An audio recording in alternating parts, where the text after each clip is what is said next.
Okay, thank you, Pierre-Louis, and thank you to IVES for the invitation. It's a real pleasure to discuss about regulation just after lunch, so I hope it will be not too heavy for you. So I'm going to present, as Pierre-Louis has said, a survey that we have launched a few years ago relating to the wine labeling, which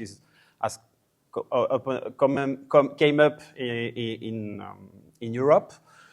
And it has been published in IVES Technical Review in September 2022. So if you want more details, don't hesitate to look at it. So just to begin, we are going to talk about the regulatory context of this wine labeling topic. And it begins in Europe. So we are discussing about wine labeling since 10 or 15 years in Europe. But in 2022, the European Commission has adopted a regulation which is making mandatory to communicate the nutrition declaration and the list of ingredients for all the wines and aromatized wines. So since 2021, a delegated act has been published in last August to define all the rules related to this regulation. I mean, regarding which kind of ingredients, etc., etc. I won't enter into these details. But we finally have the regulation which entered into application on the 8th of December 2023. So for the moment, we know that all the wines produced before the 8th of December will not be concerned. So we'll have the new or the first wines with this kind of indication probably during summer 2024 with wines from South America, South Hemispheres. And for Europe, it will be perhaps in 1 year.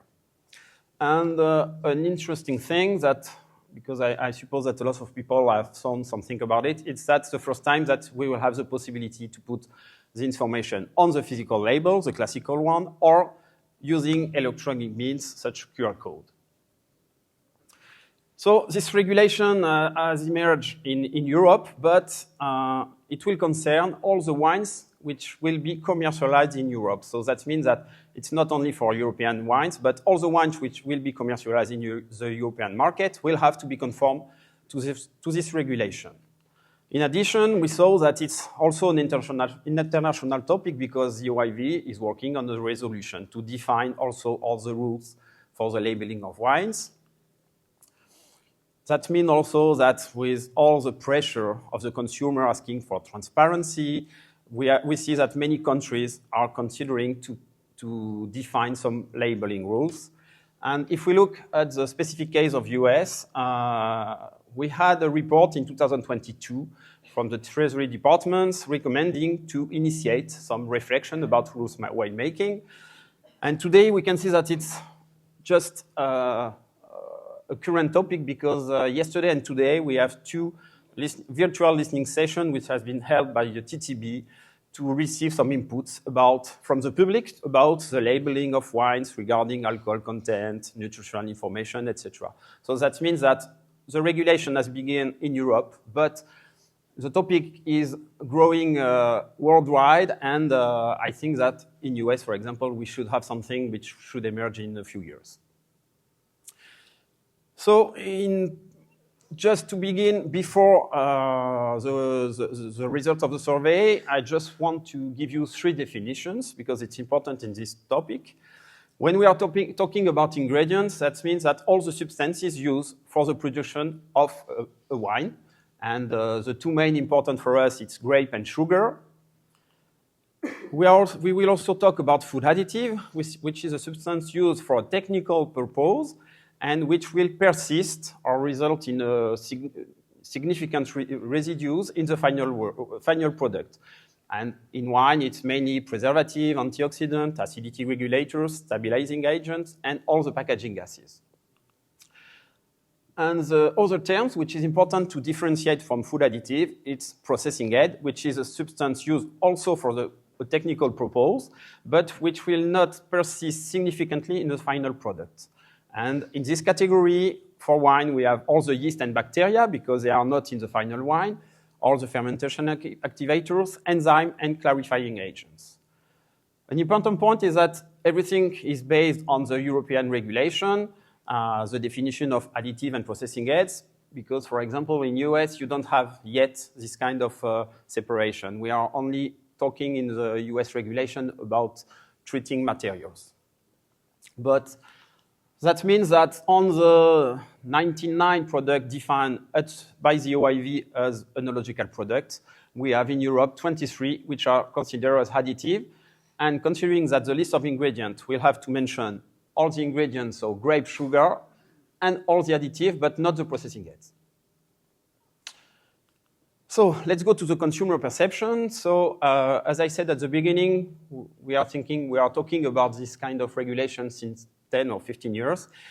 And a few years ago, we were in front of people which all regulatory people were thinking about how to mention it on the label, et cetera, but they were not thinking at all about all the consequences that it could have to put this kind of information available to the consumers.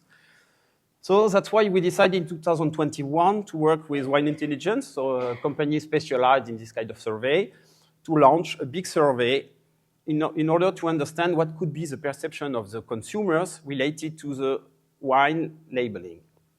So for that, we have focused 10 markets in Europe, of course, with France, Spain, Italy, United Kingdom, Sweden, and also Russia, Japan, Australia, and of course, US. We have selected men and women, different ages, etc. And an interesting point, at least for me, is that in this kind of survey, you are considered as a frequent consumer of wine if you drink wine at least once a month. So for us, I hope, and I imagine for you, it's not big, it's not huge, but it's a kind of definition. And with this survey, we received more than 1,500 answers, which are representative of around 262 million of wine consumers. So it was quite satisfying for us because we can consider that the results that we obtained were very representative of the global market. So the survey is separated in 3 parts. The first part was to understand what could be the winemaking knowledge of consumers. Then we will see the perception of the fact to put a list of ingredients on a label, what could be the impact to say to the consumer, okay, you have a list of ingredients on your bottle. And the last part that I will present will be related to the specific additive used in Enology to see what could be their acceptability one by one. So on the first part, regarding the wine perception, the wine knowledge, we have presented some sentences, some affirmation to consumers, and we have asked if they agree with it, disagree, or if they did not have any opinion, if they were neutral. The first question were about the presence of additive in wines, and when we say to consumers that wines is a natural product free of additives, we have a big part, 40%, which agree with that. Of course, a part also, in this case, 19%, which disagree. But a big part, finally, is neutral. They don't know if the wine is a natural product without additive. In the same context, when we say that most wine contain additive, we have 1 people on 2, which consider that most wine contains additive, which is interesting because finally it's more than people which are thinking that they are free of additive. When we look on this parameter, where I just make a focus on the answer from US, and which is relevant or significant is that finally, in this case, we have in US 50% of people which consider that they don't know if the wine is natural without free of additive, and that's also the same here, the same consequences, because finally we have less people which consider that most wine contains additives. So no real conclusion. Then when we explain and when we say that for winemaking, using additives is important to ensure the quality and to maintain the integrity of wine. As before, we have more than 1 people on 2 which doesn't know what to say with that. They don't know if it's useful or not to use additive in wines. So for US, no different. We are on the average value. Then to continue in this affirmation, we have focused the attention on the perception of quality. And when we say that the high-quality wines producers don't need to use additive, we have 1 person on 2 which agree with that, okay. why not? Which is reassuring for us is that when we are explaining that only poor quality wines contain additive, we have only 1 person on 4 which agree with that. So that means that even if consumer can think that for the high quality wines you don't need to use additive, using additive here doesn't mean that it's a poor quality wine. So not so negative. If we make also a focus for the US, we have more people here which finally don't know if it's high quality wine need or not to use additive, and the same here. Then the last question was about the health concern, of course, because additive, it's a very sensitive topic for health. But when we say that a wine containing additive is not good for my health, we have more people here which finally don't know if it's good or not for the health than people, because here it's only 42%, which consider that additives are not good for health. And here in US, we see that we are more people without a specific opinion on that.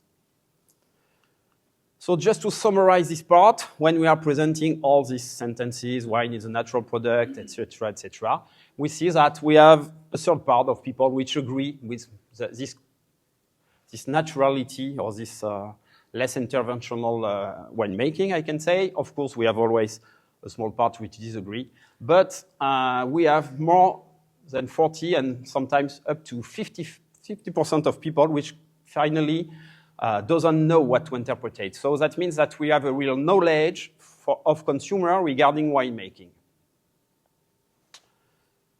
Then the second part of the survey has been focused on the impact of focusing the attention of consumer on the label. And for that, we have presented 3 different scenarios. The first one, which is only the current one, contain sulfites, to the other scenario with a short list of ingredients and a long list of ingredients. And we have asked to consumer, does it change your opinion to have only contain sulfite or to have a short list or to have a long list of ingredients? And we have did it for 2 kinds of wines. The first one is cases number 1 for a wine that we used to buy, that we know, and we have asked, what do you think about this wine when you see different kind of list of ingredients? And we have did the same for a new wine when you are in the supermarket and you don't know any of the wines. So in the case number 1, for a wine that you try and that you used to like, finally, to focus the attention about the list of ingredients, it's not relevant for 62% of people. They continue to buy the wine, whatever kind of list of ingredients you can have. Which is interesting in this part of the survey. Oh, it's the same for you. It's that comparing to the value, the average value here, probably to buy it again, 62%, we see that the highest acceptability is for the short list of ingredients. So that means that when you know a wine, knowing what is it inside, a short list, of course, it's better than only contain sulfites. So that means that when you give information to consumer, when you are increasing the transparency and you are reassuring the consumer. So that's quite interesting because when you are talking about or between wine professionals, we are very skeptical and negative about giving this information, but we saw that giving information to the consumer could be better. Then the same question for new wines that we don't know. So for that, we have adapted, as this example, we have adapted all the label related to each country. I mean, here it's the examples for US, but we have another example for Italy, etc., not to impact the consumer by the origin. So in this case, when we ask to the consumer, would you consider buying this wine with the short list, a long list, or only contain sulfites? On the average value, we don't have a real difference. We have 47% of people which buy a wine containing sulfites, 49% with a short list, and 46% with a long one. Which is interesting here, it's the difference of behavior between the countries. We saw that in countries like France, Australia, Spain, and also United Kingdom, the 4 ones, you see that we have a positive impact for a short list and sometimes also for a long list of ingredients. At the opposite, when we look at the bottom of the table, we have some countries as Italy and Japan, for which to have a list of ingredients and mainly a long list could be very negative. Just always to focus on US. We see that finally US is in the middle of the table, so finally not so positive, but not so negative. All the study has been made on still wines, but we have made a small focus on sparkling wines to see if the perception could be different. And finally, that's the same. A short list of ingredients could be the best option to communicate. So then the third part, it's about the acceptance of all the wine ingredients, but focused on wine additives. So for that, we have explaining to the consumer, okay, you are in a shop, and we have asked if they could buy a wine containing an additive. So in two scenarios. The scenario first is, would you buy a wine containing ascorbic acid, or would you buy a wine containing Arabic gum, and no more? And we have compared this scenario to a second one, which is with the same additives. We have given just a small information about the technological interest. So would you buy a wine containing ascorbic acid used as a preservative, etc. So when we look at this result, so without any information, would you consider to buy a wine containing an additive? We have a scale here from I would probably still buy the wine. Here I would probably not buy the wine. And in the middle, I don't know, I'm not sure, and I hesitate. So we see that on average value, we have 28%, so 1 people on 4, which will probably still buy the wine containing one additive. At the opposite, we have also people which disagree. But which was quite interesting in this part of the study is the uncertainty. Here we have 59% of people which finally hesitate, don't know if they will buy a wine containing an additive. When we look at the different countries, we have two kinds of behavior always. So here with UK, Australia, US, and Sweden, we have here the highest acceptability of a wine containing an additive. Whereas at the opposite, at the bottom here, we have as Italy, as we saw before, but also Spain and Russia and Germany, we have here the highest percentage of people which could reject a wine containing an additive. Then, when we look at whole additive one by one, so without any information, here is a list, we saw that without any information, we have some additive which are in the top of the table, which are quite well perceived. So mainly the acids, citric acid, ascorbic acid, tartaric acid, malic acid, and tannins. Here, as the opposite, we saw that all the wines, all the additives which have a chemical name, like potassium polyaspartate, carboxymethyl cellulose, or potassium sorbate, are not very well accepted by consumers. Just a small focus on US, we saw that finally we have a better acceptability of most of them, whatever the category. Because, for example, for citric acid, 44% is, yes, 9 point plus than the average value. In this part, which is very interesting, is that when we give information, so you remember it's only a small information, it's ascorbic acid as preservative or tartaric acid as acidity regulators, we are increasing the acceptability for all of them, so with significant results. So that means that if you give an information about the interest of an additive, you are increasing a lot, significantly, the acceptance. It's particularly true for the three preservatives, so ascorbic acid, potassium sorbate, and dimethyl dicarbonate, because here, for example, dimethyl dicarbonate is the less appreciated, I can say, but when you are explaining that you are using it as a preservative, finally, you are increasing for up to, it's 9% in the average value, but we have some countries which is 15 or 70% more. And always focus on US, we saw the same kind of behavior with an increase with information. So, what are the key points of this survey? The first one is very important because at the opposite of what we were thinking before launching the survey, when we are in our wine sector, we were thinking that it will be a rejection by consumers because we are talking about naturality, etc. But finally, we saw that most of consumers have more uncertainty than rejection regarding all the use of additive in winemaking. That means that if you just have to explain, to reassure the consumer about the quality of wine related or not to additive and the non-topic about safety concerns related to them, you can facilitate their acceptability. Of course, I didn't put it, but of course, a short list of ingredients will be preferred to a long list because more you are adding additive and better, less it's appreciated. The second point is that when we are looking to all the additive used in enology, most of them are quite well accepted by consumers. Even, of course, is the one which are more chemical are not the best option to choose. And then the last point is that when you give a short explanation on the technological interest, you are increasing this acceptability.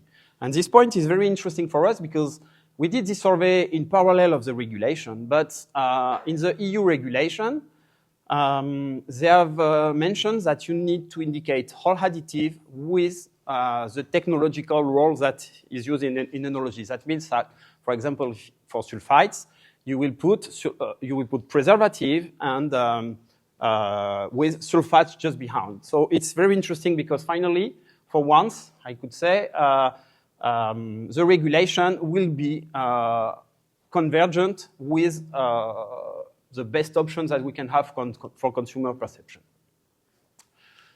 So just to finish, the next step after the survey, it's in progress. We are diffusing and explaining a lot all this survey to all the wine professionals to explain them that it should not be a problem to have this list of ingredients if you can explain why you are using them.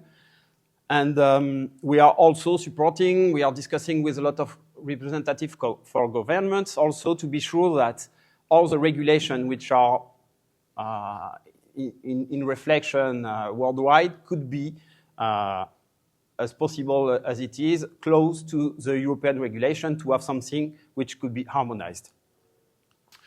Then the next step, which is the work of the 2024, it's also to provide information about all the information that we can have on additive. In enology, we are using a lot of additive coming from the natural origin. Some are chemical, of course, but a lot of them are coming from